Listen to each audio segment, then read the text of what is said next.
আসসালামু আলাইকুম বন্ধুরা, বিশ্ববিদ্যালয় ভর্তি প্রস্তুতির একটি গুরুত্বপূর্ণ আপডেট ভিডিওতে তোমাদের সবাইকে স্বাগত জানাচ্ছি। বন্ধুরা, তোমরা জানো গুচ্ছের এই ইউনিটের পরীক্ষা ইতিমধ্যে সম্পন্ন হয়েছে। এখন রেজাল্টের অপেক্ষা করছো তোমরা। গতকাল একটি আপডেট তোমাদের সাথে শেয়ার করেছিলাম এবং বলেছিলাম আগামী 1 তারিখে অর্থাৎ 1 মে তোমাদের রেজাল্ট পাবলিশ হতে পারে। যখনই রেজাল্ট পাবলিশ হবে ইনশাআল্লাহ আমি তোমাদের সাথে শেয়ার করব। আর কিভাবে রেজাল্টটি চেক করতে হয় এই বিষয়ে তথ্য জানাবো। বন্ধুরা, তোমরা অনেকে আমাকে প্রশ্ন করেছিলে ভাইয়া রেজাল্ট কিভাবে তৈরি করা হবে। বন্ধুরা, গুচ্ছের ভর্তি পরীক্ষায় মেধা তালিকা কিভাবে তৈরি করা হবে আজকে আমরা এই বিষয় নিয়ে বিস্তারিত আলোচনা করব। তাই ভিডিওটি শুরু থেকে শেষ পর্যন্ত দেখা তোমার জন্য অনেক বেশি ইম্পর্টেন্ট। বন্ধুরা, তোমরা যদি আমার চ্যানেলে নতুন হয়ে থাকো অনুরোধ করছি সাবস্ক্রাইব করার। অলরেডি সাবস্ক্রাইব করে থাকলে থ্যাংক ইউ সো মাচ।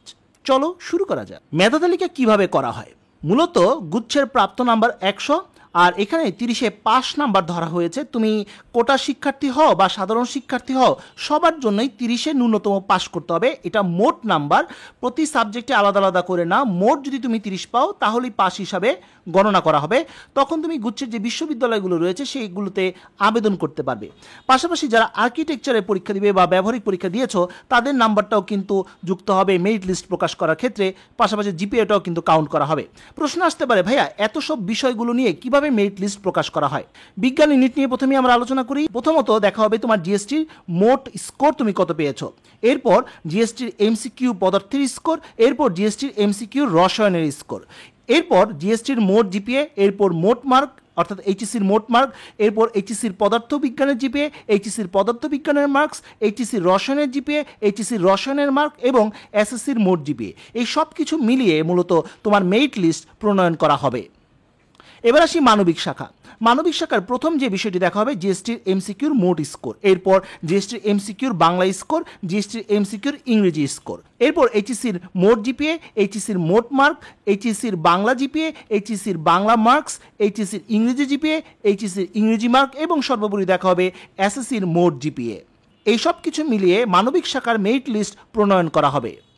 সর্বশেষ বাণিজ্য ইউনিট। এখানে প্রথমেই দেখা হবে জিএসটির এমসিকিউর মোট স্কোর, তারপর দেখা হবে জিএসটির এমসিকিউর হিসাব বিজ্ঞানের স্কোর, এরপর দেখা হবে জিএসটির এমসিকিউর ব্যবসায় শিক্ষার স্কোর, এরপর এইচএসির মোট জিপিএ, এইচএসির মোট মার্ক, এইচএসির হিসাব বিজ্ঞানের জিপিএ, এইচএসির হিসাব বিজ্ঞানের মার্কস, এইচএসির ব্যবসার জিপিএ, এরপর এইচএসির ব্যবসার মার্ক, সবশেষ দেখা হবে এসএসসির মোট জিপিএ। এই সব কিছু বিচার করেই বাণিজ্যের মেধা তালিকা প্রণয়ন করা হবে।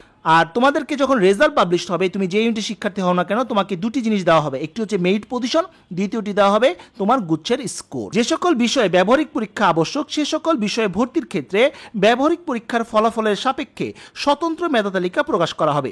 সেক্ষেত্রে ব্যবহারিক পরীক্ষার প্রাপ্ত নাম্বার এমসিকিউ নম্বরের সাথে যোগ করার পর উল্লেখিত মানদণ্ডগুলো ব্যবহার করে বিষয়ভিত্তিক মেধাক্রম বা মেরিট লিস্ট প্রস্তুত করা হবে। জিপিএর উপর কোনো মার্ক নেই, হ্যাঁ আছে, তবে এটা বিশ্ববিদ্যালয়ের উপর নির্ভর করে। গুচ্ছের স্কোর পাওয়ার পর উচ্চভুক্ত বিভিন্ন বিশ্ববিদ্যালয় আবেদনের সময় সে সকল বিশ্ববিদ্যালয়ের নিয়ম অনুযায়ী জিপিএর উপর মার্ক নির্ধারণ করা হবে।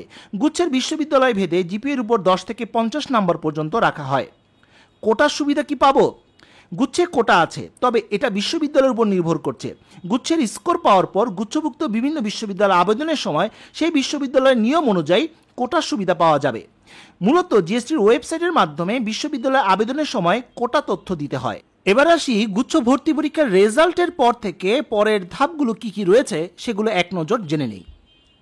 প্রথম ধাপ অর্থাৎ রেজাল্ট পাবলিশড হওয়ার পর প্রথম ধাপ হচ্ছে ভর্তি পরীক্ষার একটি স্কোর পাবে, একটি মেধাক্রম তুমি পাবে।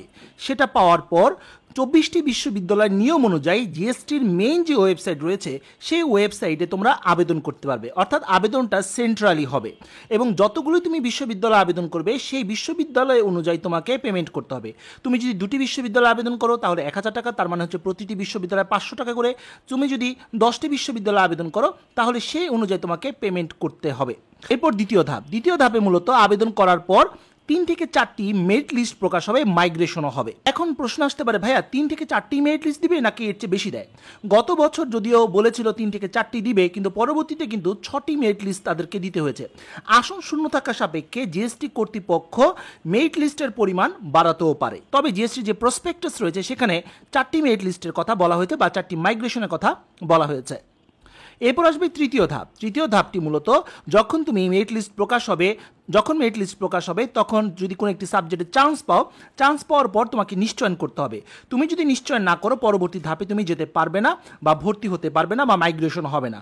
চান্স পাওয়ার পর তোমাকে অবশ্যই সেখানে নিশ্চয়ন করতে হবে। নিশ্চয়নের জন্য গত শিক্ষাবর্ষে 5,000 টাকা প্রয়োজন ছিল, এই বছর কত হয় সেটা আপডেট পেলে ইনশাল্লাহ জানিয়ে দিব।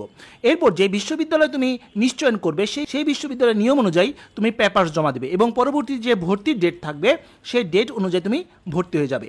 আবার মাইগ্রেশনের মাধ্যমে তোমার সাবজেক্ট পরিবর্তন হতে পারে, বিশ্ববিদ্যালয় পরিবর্তন হতে পারে। সেই বিষয়গুলো নিয়ে ইনশাল্লাহ আগামীতে আরও ডিটেলস আলোচনা করব। সর্বশেষ যে ধাপ সেটি হচ্ছে ক্লাস শুরু, অর্থাৎ নির্ধারিত সময়ে ক্লাসও শুরু হয়ে যাবে।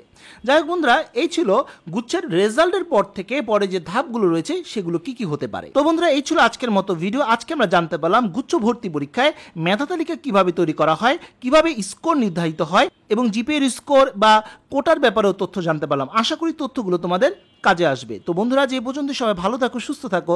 দেখা হবে আগামী কোনো ভিডিওতে। সে পর্যন্ত আল্লাহ হাফেজ।